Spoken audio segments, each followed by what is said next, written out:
Hi friends, அஸ்ஸலாமு அலைக்கும். இன்றைக்கி நாட்டு நெல்லிக்காயில் தேன் நெல்லிக்காய் எப்படி செய்யலாங்க பார்த்துக்கலாம். இது நாட்டு நெல்லிக்காவை எடுத்துக்காங்க. இந்த மாதிரி நல்ல நெல்லிக்காய் பார்த்து எடுத்துக்காங்க. கூடுமான வரைக்கும் ஹைப்ரிட் நெல்லிக்காய் அவாய்ட் பண்ணிக்கலாம். இதில் தான் சத்துக்கள் அதிகமாக இருக்குது. இது ஒரு நாளைக்கு முன்னாடி தண்ணியில் ஊற வச்சுக்கலாம். இந்த மாதிரி டைமண்ட் கற்கண்டு எடுத்துக்காங்க. குழந்தைகளுக்கு கொடுக்கும்போது ரொம்ப நல்லது. அது நம்ம திரித்து வச்சுருக்கலாம். ஸ்பைன் பவுடராக நம்ம நெல்லிக்காயில் கண் தட்டு இல்லை இட்லி தட்டில் வச்சு வேக வச்சு எடுத்துக்கலாம். ரொம்ப குழைய வச்சு வேக வைக்க வேண்டாம். ஒரு மூடி போட்டு 5லேருந்து 10 நிமிஷம் வரைக்கும் சிம்மில் வச்சு வேக வச்சுக்காங்க.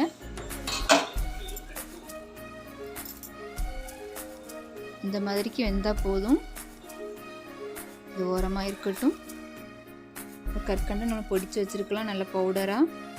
இந்த நெல்லிக்காயில் ஸ்போக்கை வச்சு நீங்கள் சுற்றி வர நல்லா ஓட்டை போட்டுக்காங்க. அப்போ தான் அதில் கற்கண்டு சிரப்பு வந்து உள்ளே இறங்கி நல்லா ஜூஸியாக இருக்கும்.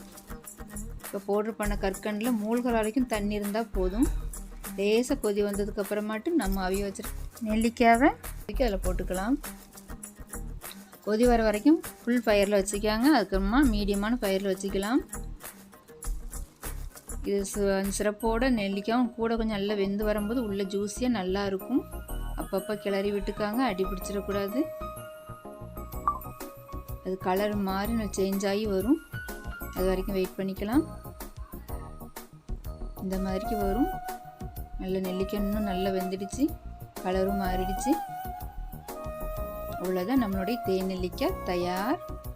இதில் 2 ஸ்பூன் தேன் ஊற்றிக்காங்க. இன்னும் கொஞ்சம் கூடுதலான அதிகமான சத்துக்களோடு நம்மளுக்கு கிடைக்கும். இது சின்னவங்கலேருந்து பெரியவங்க வரைக்கும் நம்ம கண்டிப்பாக ஒரு நாளைக்கு 1 அல்லது 2 எடுத்துக்கலாம். ஹீமோக்ளோபின் அளவை கண்டிப்பாக இன்க்ரீஸ் பண்ணும். பெண்கள் அதிகமாக எடுத்துக்காங்க. முடி வளர்ச்சியை தூண்டும்.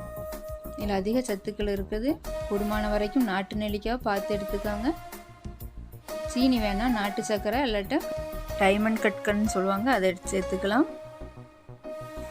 நெல்லிக்காய் சீசனில் இந்த மாதிரி செஞ்சு ஸ்டோர் பண்ணி வச்சுட்டா ரொம்ப யூஸ்ஃபுல்லாக இருக்கும். நாட்டு நெல்லிக்காய்க்கே உள்ள குணமான லேசான புளிப்பும் லேசான தோற்போட இனிப்போடு ரொம்ப சாப்பிட்றதுக்கு ரொம்ப அட்டகாசமாக இருக்கும். இந்த வீடியோ பிடிச்சிருந்துச்சுன்னா லைக் பண்ணுங்கள், ஷேர் பண்ணுங்கள். இந்த ஆரோக்கியமான ரெசிபிகளை தெரிஞ்சுக்க நம்ம சேனலை மறக்காமல் சப்ஸ்கிரைப் பண்ணிக்காங்க. பக்கத்தில் இருக்க பெல் ஐக்கானையும் கிளிக் பண்ணிக்காங்க.